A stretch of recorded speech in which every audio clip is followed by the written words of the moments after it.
Há no horizonte do pensamento ocidental uma verdade primeira e inescapável. O fazer é o ato fundante de todas as coisas. Antes mesmo que a palavra se articule, que a ideia se organize, que o conceito se estabeleça, há o gesto. Há a mão que modela o barro, o braço que lança a lança, o pé que marca o ritmo da dança.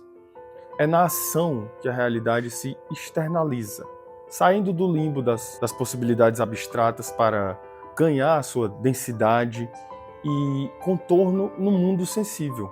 A prática, como bem se sabe, é o critério da verdade.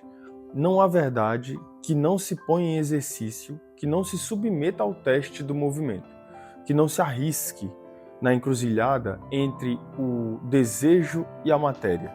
Essa compreensão, contudo, é um pouco ingênua. Ela carrega consigo uma ontologia profunda. O fazer é o próprio ato constituidor da subjetividade. Essa coisa misteriosa e cinza que chamamos de eu, essa interioridade fugídia que tantas vezes tentamos decifrar no espelho da introspecção, só ganha sentido quando se externaliza no mundo. O sujeito não é interior à sua ação. Ele não faz na ação, ele se faz na ação. Como bem observou o pensamento existencialista, a existência precede a essência. E a existência, nesse contexto, é puro fazer, é puro movimento, pura praxis. Quem cria, faz, se move. Quem não cria, também faz. Pois o simples fato de viver é já uma forma de ação. Quem vive, se move. E quem desvive, aquele que já não habita o presente, mas apenas habita o passado, também se move no tempo, em formato de lembrança, perpetuando o fazer através da recordação alheia. A ação, portanto, é a própria estrutura que sustenta todas as coisas de pé. O movimento não é uma opção, mas uma condição ontológica das coisas que nos garantem certeza de seu acontecimento. Uma das mais inescapáveis é a ação. Não podemos não agir, não podemos não nos mover, pois mesmo a imobilidade é uma forma de posição no mundo, uma maneira de afirmar o degrau que nos circunda. O fazer é o horizonte inevitável de toda a existência.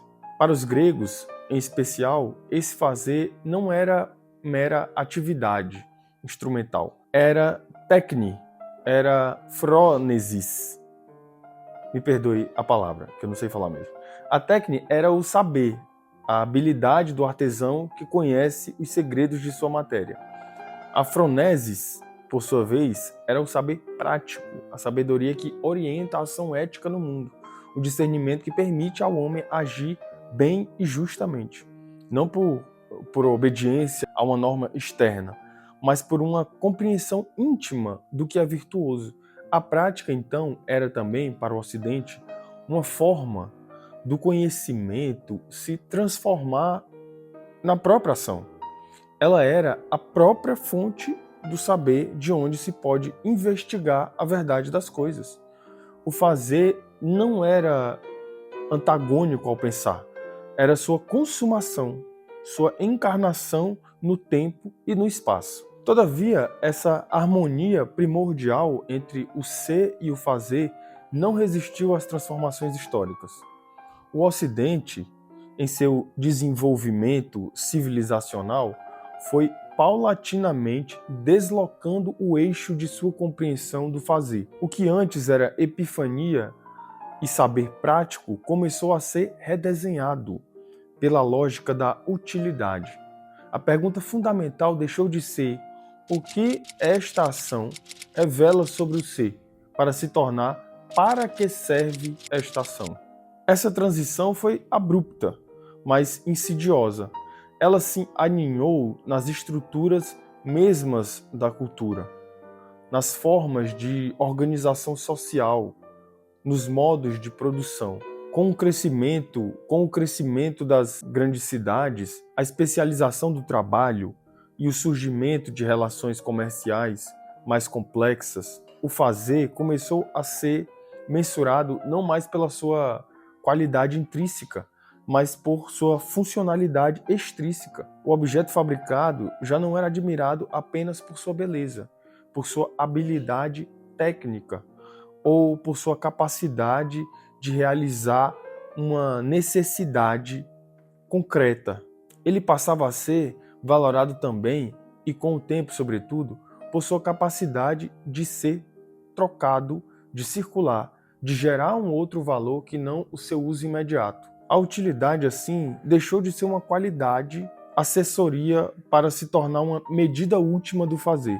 E com ela, uma nova hierarquia se estabeleceu. As ações que tinham utilidade clara e imediata ganharam prestígio.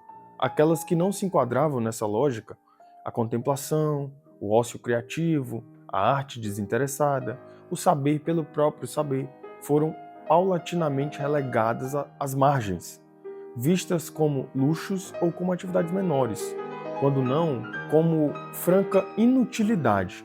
O fazer, portanto, sofreu a sua primeira grande metamorfose.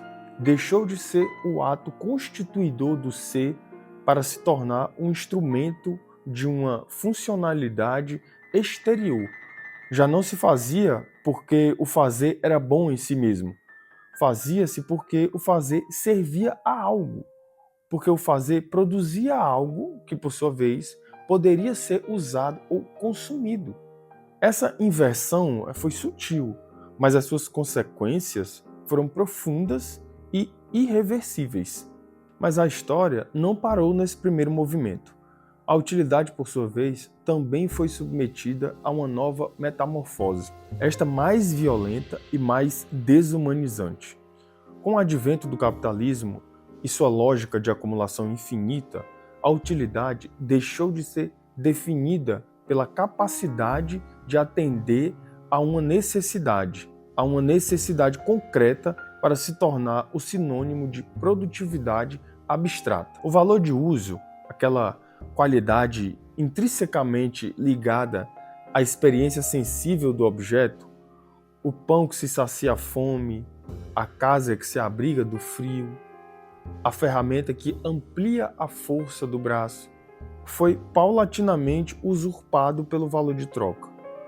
O que importava agora não era o que o objeto era ou o que ele proporcionava, mas quanto ele valia no mercado, quantas mercadorias poderiam ser obtidas em sua troca. Essa passagem do valor de uso para o valor de troca é o coração da transformação capitalista do fazer. O trabalho, que era a praxis constituidora da realidade, a atividade através da qual o homem se reconhecia no mundo e transformava a natureza em cultura, foi sequestrado pela lógica da produção abstrata. O trabalhador já não via o fruto de seu fazer, via apenas o salário que recebia, o tempo que vendia, a força de trabalho que alienava. O processo de produção tornou-se opaco, fragmentado, desumanizado. O artesão, que outrora conhecia cada etapa de sua obra, que imprimia sua subjetividade em cada detalhe, foi substituído pelo operário que repete um gesto mecânico milhares de vezes ao dia, sem saber onde sua peça se encaixa, sem reconhecer sua marca no produto final. O movimento que sustenta todas as coisas de pé, que é a própria estrutura do viver, foi reduzido a um fator de produção, um insumo calculável na equação fria do lucro. A ação deixou de ser a exteriorização de uma subjetividade para se tornar um mero intermediário entre o capital e a sua autoexpansão. O sujeito que age já não age como sujeito, age como função, como engrenagem, como peça intercambiável numa máquina que não conhece e cujo sentido último lhe escapa. A coisa misteriosa e cinza que é a subjetividade nesse novo regime só ganha sentido se puder ser medida, contada e vendida na bolsa de valores do reconhecimento social. O eu que se constrói na ação agora se constrói na produção. O ser que se externalizava no fazer agora se internaliza no produto. O sentido que emergia do movimento agora emerge do resultado mensurável, da capacidade de venda e de lucro. A subjetividade tornou-se ela mesma uma mercadoria. E o fazer, o ato que deveria libertar, tornou-se um instrumento de sua mais completa alienação. É nesse ponto que a fratura se aprofunda e se torna existencial. A pessoa, nesse devir histórico de 3 milênios de Ocidente, já não consegue mais se reconhecer no que é, na potência de seu ser, na qualidade de sua presença no mundo. Ela só consegue se reconhecer no que faz. Sua identidade torna-se um reflexo opaco de sua função. Uma etiqueta colada em sua testa pelo mercado e pela divisão social do trabalho. Não se pergunta mais quem é você. Pergunta-se agora o que você faz. E a resposta a essa pergunta não é mais uma descrição, mas uma sentença ontológica. Você é o que você faz. O pedreiro não se vê mais como construtor de abrigos, um homem que transforma pedras em lares e tijolos em memórias afetivas. Ele se vê como um operário da construção civil. Não se vê sequer como pessoa, um número numa planilha de custos, uma força de trabalho disponível para o próximo empreendimento imobiliário.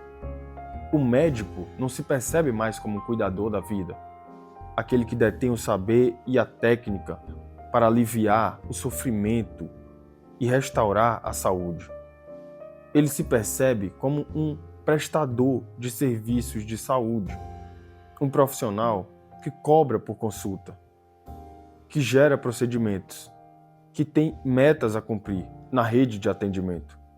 O professor não se reconhece mais como o mediador do conhecimento, o facilitador da aprendizagem, o facilitador do despertar crítico, o semeador de futuros. Ele se reconhece como o transmissor de conteúdos programáticos, o avaliador de desempenho, o cumpridor de currículos e índices. Ele não se reconhece como sujeito. O ser é tragado pelo fazer, e o fazer, por sua vez, é tragado pelo resultado, é capturado pelo resultado. A identidade pessoal, que outrora se tecia numa trama complexa de afetos, crenças, virtudes e saberes, agora se reduz a uma função social. O ser humano se tornou o que ele produz. E como o que ele produz não lhe pertence, como é apropriado e vendido pelo capital, o homem também tornou-se uma propriedade alheia, uma coisa entre coisas, um objeto entre objetos. Essa é a tragédia ontológica do ser humano contemporâneo. Ele não é, ele funciona, ele não existe, ele opera, ele não se realiza, ele executa.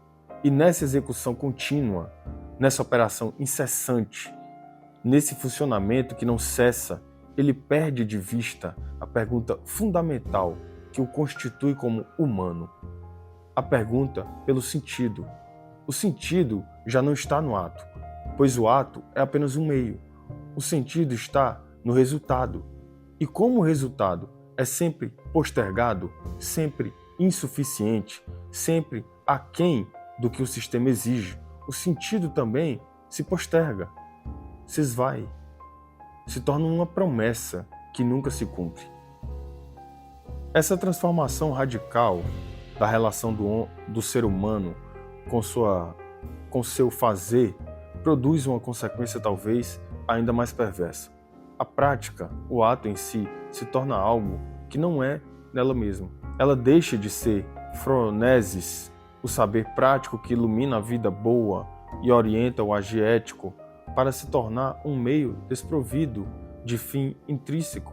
A ação, que era o movimento inevitável do existir, o próprio critério da verdade, agora só encontra verdade no que produz, no número que gera, no resultado que exibe. A prática se aliena de si mesma. Ela é o que gera, não o que é. O fazer, assim, torna-se pura instrumentalidade. Sua qualidade interna, o prazer do gesto bem executado, a beleza do objeto criado, a sabedoria adquirida no processo, o encontro com o outro que a ação possibilita, tudo isso é desconsiderado ou, quando muito, tolerado como um subproduto acidental, sem relevância para a avaliação final da atividade. O que importa é o produto, e o produto só importa na medida em que pode ser trocado, consumido ou acumulado. Há aqui uma inversão ontológica profunda. O fazer, que era o ato constituidor do ser, torna-se o ato que destitui o ser de sua substância. O jeito que age já não se reconhece em sua própria ação, porque sua ação não é sua, ela é uma função, uma tarefa, uma obrigação que lhe foi imposta de fora. E, no entanto, paradoxalmente, é apenas nessa ação alienada que ele encontra algum reconhecimento social, algum lugar no mundo, algum sentido de pertencimento. O operário sabe que é um operário porque opera.